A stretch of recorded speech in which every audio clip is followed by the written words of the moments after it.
Ekspresi Presiden Jokowi terlihat sedih ketika mengunjungi Ukraina. Bangunan yang roboh, tembok yang hangus, dan perabot yang terlontar keluar dan terlihat dari foto-foto yang beredar. Perang memang tak berbelas kasihan. Banyak korban telah jatuh dalam konflik Rusia-Ukraina. Oleh sebab itu, Presiden Jokowi membawa niat baik untuk mendamaikan keduanya. Lawatan Presiden Jokowi ke luar negeri salah satunya bertujuan membuka dialog antara dua negara yang berkonflik, Rusia dan Ukraina, agar segera tercipta perdamaian.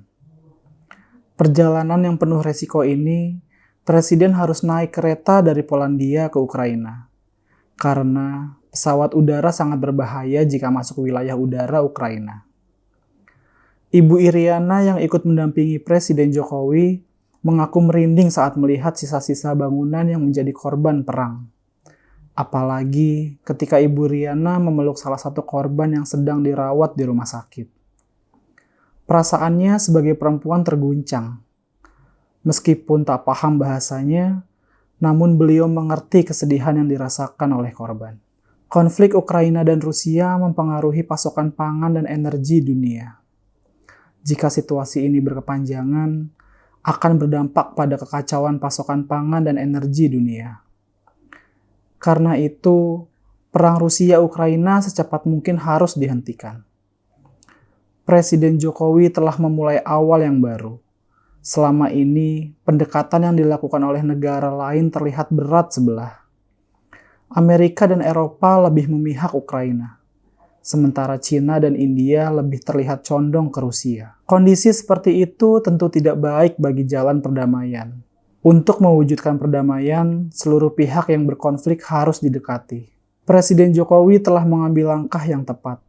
Selepas mengunjungi Ukraina, Presiden Jokowi juga mengunjungi Rusia. Presiden Jokowi bahkan bersedia membawa pesan dari Presiden Ukraina untuk disampaikan ke Presiden Rusia. Ini benar-benar menunjukkan Presiden Jokowi membawa misi perdamaian.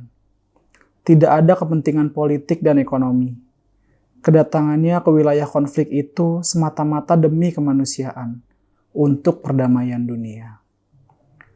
Tidak hanya itu, Presiden Jokowi juga mendorong jaminan keamanan bagi ekspor pangan dari Ukraina dan Rusia. Karena orang-orang yang tidak terlibat dalam perang itu juga jadi korban. Pasalnya, pasokan pangan yang bersumber dari dua negara itu dihentikan ekspornya. Tentu saja move yang penuh resiko ini diambil Presiden Jokowi. Membuat kita sebagai bangsa Indonesia bangga. Nama Indonesia diperbincangkan oleh dunia. Upaya baik yang telah dilakukan oleh Presiden Jokowi menumbuhkan harapan. Malaysia yang dikabarkan iri dengan sosok presiden kita, mereka berharap kelak negeri jiran ini bisa melahirkan seorang pemimpin sejati yang lahir dari rakyat, yang berani mengambil keputusan-keputusan beresiko demi kemanusiaan. Di dalam negeri, orang-orang yang biasanya nyinyir pada Presiden Jokowi kali ini memberikan pujian. Apa yang dilakukan Presiden Jokowi itu memang mengharukan dan membanggakan. Jalan perdamaian memang masih panjang, tapi upaya yang merangkul dua negara yang berkonflik harus dilakukan.